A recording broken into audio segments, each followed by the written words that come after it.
ಅನನ್ಯ ಭಟ್ ನಾಪತ್ತೆ ಪ್ರಕರಣ ಎಸ್ಐಟಿಗೆ ವರ್ಗಾವಣೆಯಾಗಿದೆ. ತನಿಖೆಯನ್ನ ಎಸ್ಐಟಿಗೆ ಅಧಿಕೃತವಾಗಿ ಹಸ್ತಾಂತರ ಮಾಡಿ ಆದೇಶ ನೀಡಲಾಗಿದೆ. ಡಿಜಿಐಜಿಪಿ ಆದೇಶದಂತೆ ತನಿಖಾ ತಂಡಕ್ಕೆ ಹಸ್ತಾಂತರ ಮಾಡಲಾಗಿದೆ. 2003ರಲ್ಲಿ ಧರ್ಮಸ್ಥಳ ದೇವಸ್ಥಾನದ ವಠಾರದಿಂದ ಕಾಣೆಯಾಗಿದ್ರು ಅನನ್ಯ ಭಟ್. ಕಾಣೆಯಾಗಿದ್ದ ಬಗ್ಗೆ ದೂರನ್ನ ಕೊಟ್ಟಿದ್ರು. ಅದು 2003ರಲ್ಲಿ ಕೊಟ್ಟಿರಲಿಲ್ಲ, ಮೊನ್ನೆ ಕೊಟ್ಟಿದ್ರು.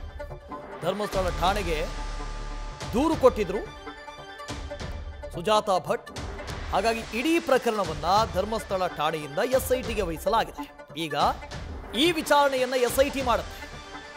ಇದುವರೆಗೆ ಈ ಅನನ್ಯ ಭಟ್ಗೆ ಸಂಬಂಧಪಟ್ಟ ಹಾಗೆ ಎಸ್ಐಟಿ ವಿಚಾರಣೆ ಮಾಡ್ತಾ ಇರಲಿಲ್ಲ. ಧರ್ಮಸ್ಥಳ ಪೊಲೀಸ್ ಠಾಣೆಯಲ್ಲಿತ್ತು ಪ್ರಕರಣ.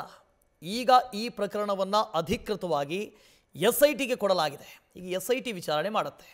ಗೊತ್ತಿಲ್ಲ ಎಸ್ಐಟಿಗೂ ಈ ಕತೆ ಗೊತ್ತಾಗುತ್ತೋ ಇಲ್ವೋ ಅಂತ. ಭಾಳ ದೊಡ್ಡ ಕತೆ ಇದು. ಪ್ರಾರಂಭದಿಂದ ಇಲ್ಲಿವರೆಗೆ ಏನೇನೋ ಭಾಳಷ್ಟು ತಿರುವುಗಳಿದ್ದಾವೆ. ಸೊ ಇದನ್ನೀಗ ಭೇದಿಸಬೇಕು. ಒಂದು ಕಡೆಯಿಂದ ಅಲ್ಲಿ ಹೆಣ ಹುಡುಕಬೇಕು, ಅಸ್ಥಿ ಪಂಜರಗಳನ್ನು ಹುಡುಕಬೇಕು, ಅದಾದ ನಂತರ ಈ ಅನನ್ಯ ಭಟ್ಟನ್ನು ಹುಡುಕಬೇಕು. ಇದು ಭಾಳ ದೊಡ್ಡ ಸಮಸ್ಯೆ ಎಸ್ಐಟಿಗೆ. ಎಸ್ಐಟಿ ಇದನ್ನು ಭೇದಿಸುತ್ತೆ ಅಂತ ಅಂದುಕೊಳ್ಳೋಣ.